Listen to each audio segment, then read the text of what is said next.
Hello and good afternoon. I am Marcy Scudder.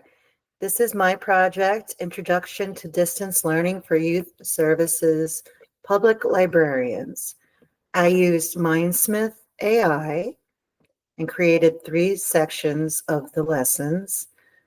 This course is crafted to empower youth services librarians with the essential skills and knowledge needed to thrive in the field of distance learning. As education continues to evolve, libraries remain pivotal in delivering accessible and meaningful learning experiences to young audiences no matter where they are. In this module, you will explore course overview and structure, the role of distance learning, intended audiences, and foundational concepts. The first section is exploring collaborative tools and strategies. We have examples here of Google Workspace for Education, Microsoft Teams, and Zoom. Below that are instructions on how to set up each: Google Classroom, Microsoft Teams Spaces, configuring Zoom meetings, and the best practices for online safety. Throughout the lessons, there are multiple choice questions for the learner to explore. We have guiding collaborative projects in virtual environments with examples of designing programs and projects by age group, very important, as age-appropriate learning experiences ensure engagement and skill development. Fostering teamwork and communication, addressing challenges and online collaboration, and intervention strategies.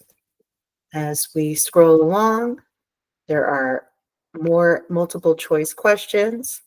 Here I have an example of a fictional library, Harmony Public Library, with an example of collaboration. The library aimed to engage local youth in preserving family recipes and cultural heritage through a collaborative digital cookbook.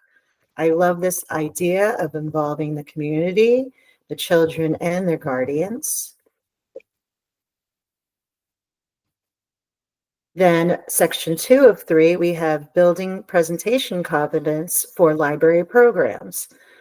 There are principles of effective presentation design, some elements of visual communication that are very important with your marketing material are layout and composition, typography, color, imagery, and white space. Creating engaging slides. Here are some tips and different examples of what you can use, such as PowerPoint and Google Slides, and best practices for design with a further explanation of why things such as typography, color, imagery, and accessibility are important. Captivating your audience with presentation techniques. Examples include strategies for engaging young audiences in library programs, storytelling and humor, which is here, handling technical difficulties and distractions, and effective presentation techniques.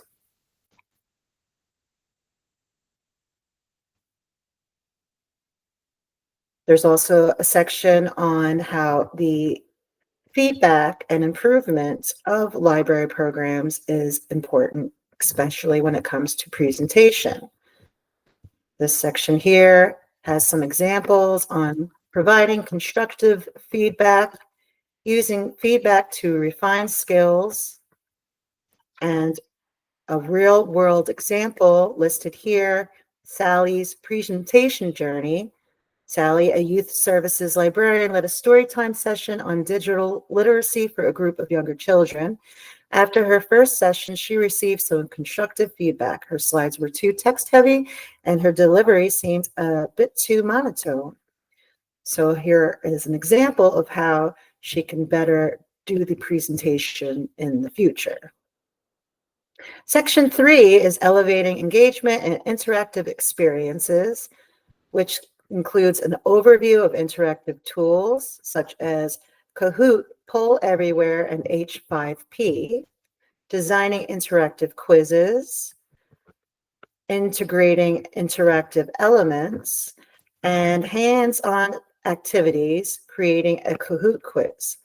I have included a link here of a library questionnaire multiple choice quiz that I created. However, with the free program of Kahoot, I was not able to have accessibility to other people, so I will include screenshots of some of the questions that I created.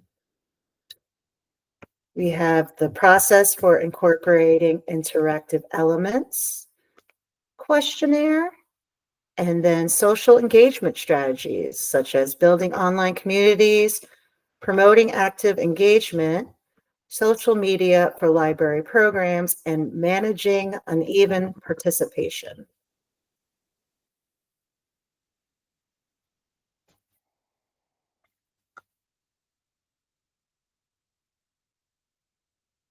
Exploring the benefits of gamification for patron engagement is also included.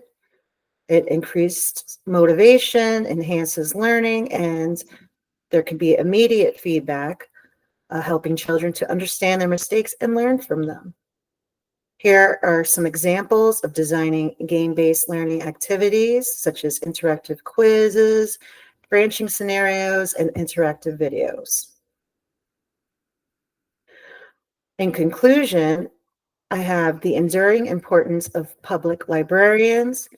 As we wrap up this model, it is important to reflect on the pivotal role public librarians play in nurturing learning and building community, particularly in youth services.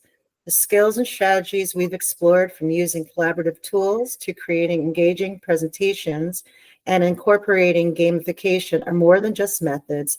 They are powerful ways to inspire and empower the next generation of learners. I've included a quote by Judy Blume: "Let children read whatever they want and then talk about it with them. If parents and kids can talk together, we won't have as much censorship because we won't have as much to fear." And I find with my final slide, I have a call to action with information on how to better support public libraries and education. That concludes this presentation.